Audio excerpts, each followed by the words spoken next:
রাসূল সাল্লাল্লাহু আলাইহি ওয়াসাল্লাম বলতেছে আজকে আমার বাড়িতে জিবরাইল আসেনি। কেন আসেনি? তাহলে একটা ছবি থাকার কারণে। রাসূল সাল্লাল্লাহু আলাইহি ওয়াসাল্লাম বলতেছে যে আমাকে জিবরাইল বারবার মিসওয়াক করতে বলে, কেন আমার মুখের গন্ধে জিবরাইলের কষ্ট হয়। রাসূল সাল্লাল্লাহু আলাইহি ওয়াসাল্লাম বলতেছে তোমরা মসজিদে পেঁয়াজ এবং রসুন খেয়ে যেও না, কেননা পেঁয়াজ এবং রসুনের গন্ধে ফেরেশতাদের কষ্ট হয়। আপনি এগুলো সবগুলোকে যদি একদিনের চিত্র কল্পনা করেন, যে একদিনের চিত্র মনে করেন একদিনে এগুলো ঘটতেছে, তাহলে এবার বলেন যে খালিদ ইবনুল ওয়ালিদ, আমর ইবনুল আস এরা যখন যুদ্ধ করতে গেছে রোমান এবং পারস্যদের বিরুদ্ধে, যখন রোমান পারস্যের ক্ষমতা এদের চেয়ে বেশি, তো এরা দুনিয়াবি শক্তি দিয়ে বিজয় অর্জন করবে এই আশায় যুদ্ধ করতে গেছে, না আল্লাহ সাহায্য করবে এই আশায় যুদ্ধ করতে গেছে? আল্লাহ সাহায্য করবে। ধরো চোখের সামনে দেখেছে ফেরেশতা যুদ্ধ করতেছে, স্বচক্ষে দেখেছে। আল্লাহ কোরআনে বলেছেন ৫,০০০ ফেরেশতা অবতীর্ণ করেছি, ৩,০০০ অবতীর্ণ করেছি, ১,০০০ অবতীর্ণ করেছি। বদর, উহুদ, খন্দক, হুনাইনের যুদ্ধে আল্লাহ ফেরেশতা অবতীর্ণ করেছে। কোরআনের আয়াত সাহাবীদের চাক্ষুষ চোখে দেখা যে ফেরেশতারা যুদ্ধ করতেছে।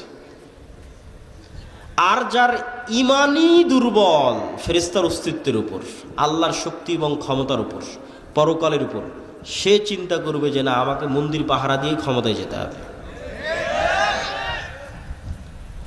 আর যদি ইমান বিল গায়েব মজবুত থাকে তাহলে কোনোদিন সে আদর্শে কম্প্রোমাইজ করবে না, তাতে ক্ষমতা আসুক আর যাক, কেননা সে জানে যে মূল ক্ষমতা কার হাতে? আল্লাহর হাতে। এবং ফেরেশতার ওপর যদি ইমান মজবুত থাকে, আল্লাহর ওপর যদি ইমান মজবুত থাকে, এগুলো তখন সে বুঝবে। দেখেন রাসূল সাল্লাল্লাহু আলাইহি ওয়াসাল্লাম কি বলছে, যে দাজ্জাল 40 দিন পৃথিবীতে থাকবে।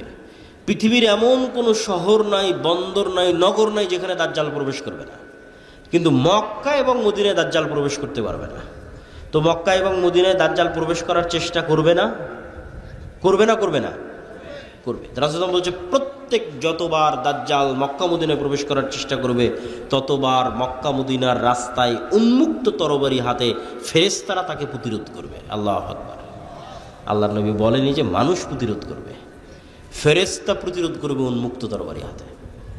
যে ফেরেশতার অস্তিত্বের প্রতি ইমানই নাই, তো কেমনে আল্লাহর সাহায্যের আশা করবে যে না আল্লাহর সাহায্যে ফেরেশতা আসতে পারে? ইমানই তো নাই, কেমনে আশা করবে? তখন চিন্তা করবে যে না আমাকে কম্প্রোমাইজ করতে হবে, আমি তো এটা না করলে ভোট পাবো না, ওইটা না করলে তো মানুষ সায় দেবে না, অতএব এটাই ছাড়, ওইটাই ছাড়, ওইটাই ছাড়। দিন শেষে ইসলামীবাদ।